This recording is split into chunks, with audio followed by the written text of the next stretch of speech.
오늘 우리에게 주시는 하나님의 말씀은 구약성경 출애굽기 19장 3절에서 6절의 말씀입니다. 제가 봉독해 드리겠습니다. 이 계시의 말씀을 봉독할 때에 다 함께 살아계신 하나님의 음성을 들으실 수 있기를 바랍니다. 모세가 하나님 앞에 올라가니 여호와께서 산에서 그를 불러 말씀하시되 너는 이같이 야곱의 집에 말하고 이스라엘 자손들에게 말하라. 내가 애굽 사람에게 어떻게 행하였음과 내가 어떻게 독수리 날개로 너희를 업어 내게로 인도하였음을 너희가 보았느니라. 세계가 다 내게 속하였나니 너희가 내 말을 잘 듣고 내 언약을 지키면 너희는 모든 민족 중에서 내 소유가 되겠고 너희가 내게 대하여 제사장 나라가 되며 거룩한 백성이 되리라. 너는 이 말을 이스라엘 자손에게 전할지니라. 아멘.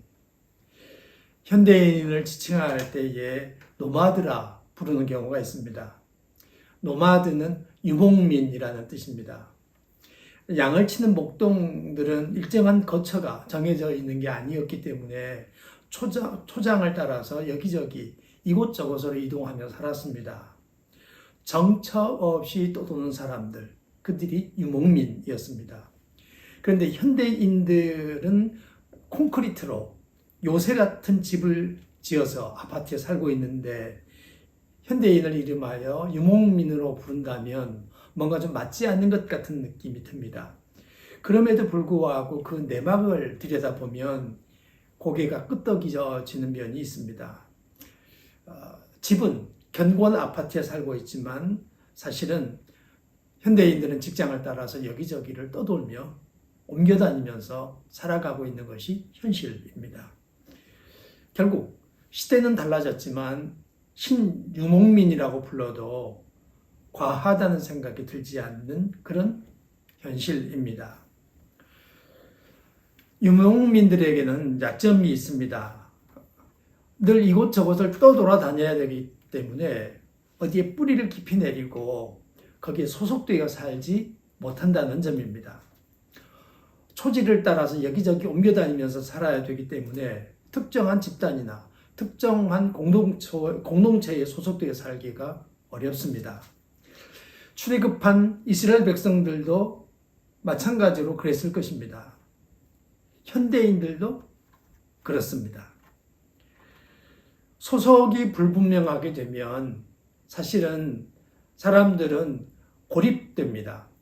이 고립감에 붙들리게 되면은 동굴 속으로 들어가게 되고 외톨이가 될 위험이 있습니다. 이런 위험에서 빠져나오지 못한 사람들이 현대인들 가운데 많지 않습니까?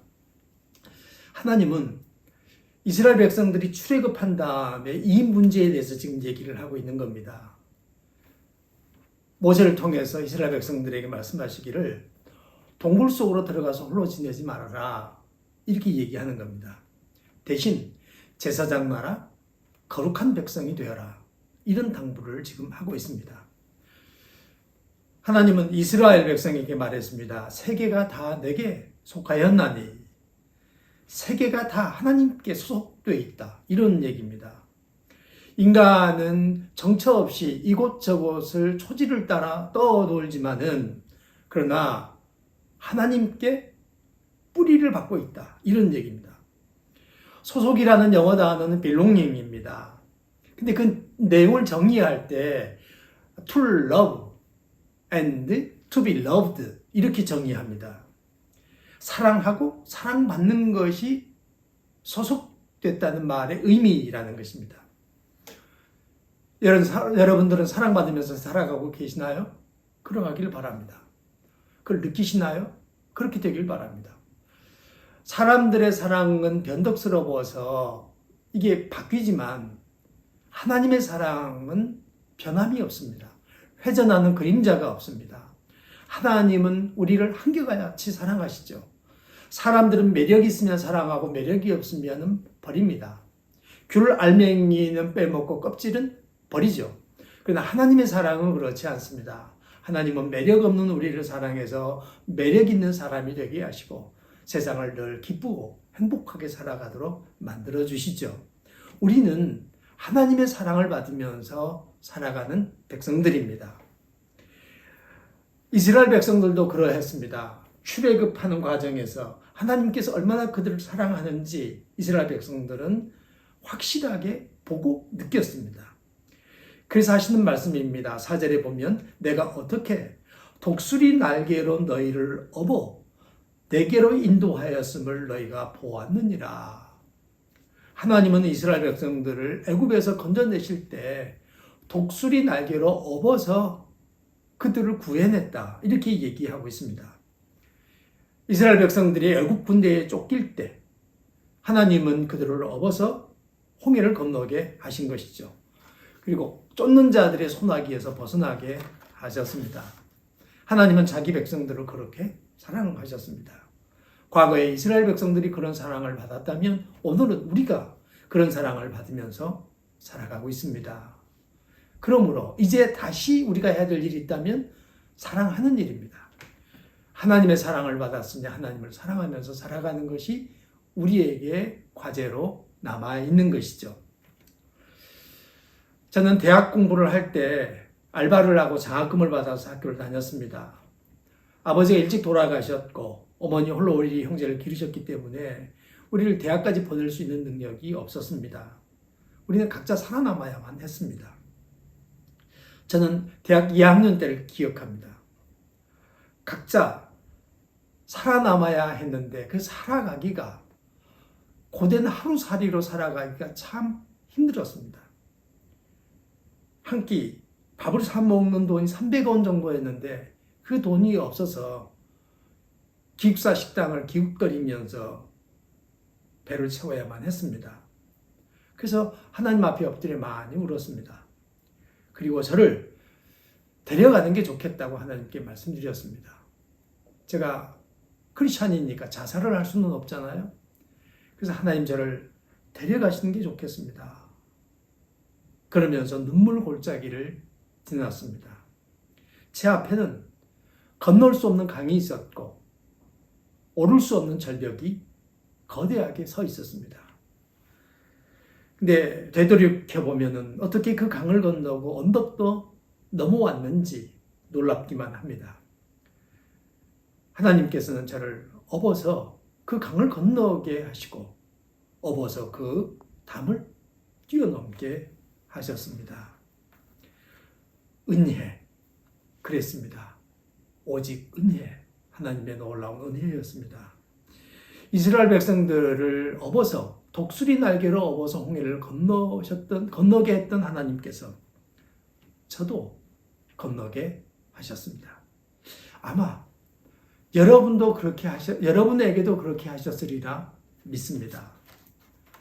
우리는 이 세상을 살고 있습니다만은 이 세상에 속한 사람들은 아닙니다. 우리는 하늘에 속한 사람들입니다. 하나님 나라에 소속된 시민권자들입니다. 그러므로 우리가 영원히 머무를 곳은 이 나라가 아닙니다.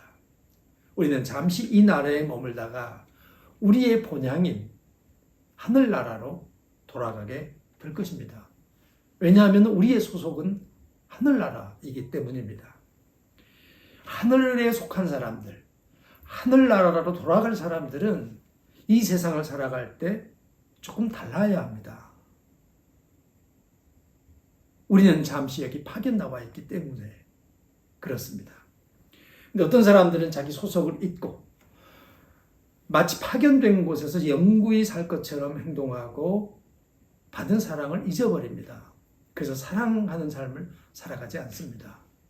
네, 여러분, 우리 그리스도인들은 사랑받았으므로 일어서서 다시 사랑하는 사람이 되어야 합니다.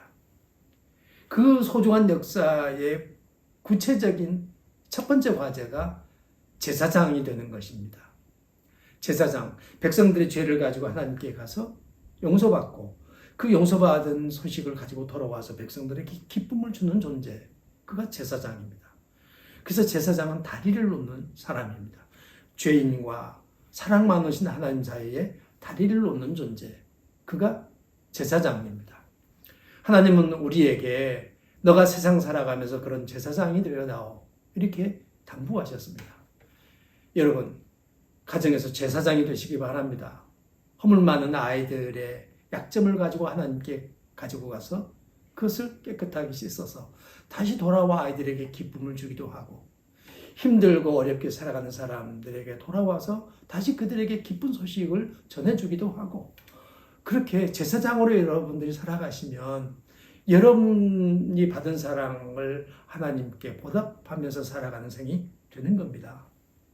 그리고 거룩한 백성이 되시기 바랍니다. 거룩이라고 하는 것은 도덕적인 무흠을 얘기하는 게 아니죠. 다르게 산다 이런 뜻입니다. 이 세상 사람들은 자기 자랑에 젖어서 삽니다. 이 세상 사람들은 자기 자신을 뽐내기 위해서 살아갑니다. 자기 우월함을 드러내면서 살아가고 싶어 합니다. 근데 예수 믿는 사람들은 그런 사람들이 아니죠. 허리에 수건을 동이고 다른 사람들의 발을 씻으면서 사는 사람들입니다.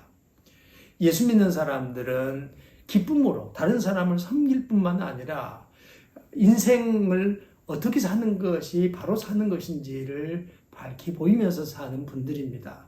그들이 그리스도인들인 거죠. 이분들은 하늘나라 시민답게 이 세상을 살아갑니다. 그렇게 거룩한 백성이 되어달라고 하나님께서 얘기하셨으므로 거룩한 백성이 되는 삶을 살아갈 때에 우리는 받은 사랑을 하나님께 다시 응답하면서 하나님을 사랑하는 존재로 살아가고 있다고 얘기할 수가 있게 됩니다.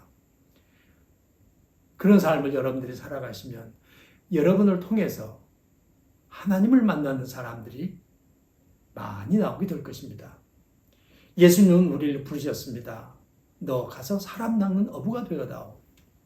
이렇게 말씀하셨습니다. 사람을 얻는, 우리는 돈을 벌기 위해서 사는 게 아닙니다. 사람을 얻기 위해서 살아가는 것이죠. 더 많은 사람을 얻어서 하나님께로 인도하는 그와 같은 삶을 살아갈 때에 우리는 하나님께로부터 잘 살았다, 이런 평가를 받게 될 것입니다. 이 소중한 역사를 위해서 우리는 동굴 밖으로 나와야 하는 거죠. 그리고는 동굴 밖에서 우리 자신의 삶의 영역을 확장해 가야 됩니다. 그래서 여러분의 삶의 지경이 점점 확장되어 가는, 넓혀져 가는 그와 같은 생활을 살아가시기를 바랍니다. 이 소중한 은혜와 복이 여러분과 함께 하시기를 바랍니다.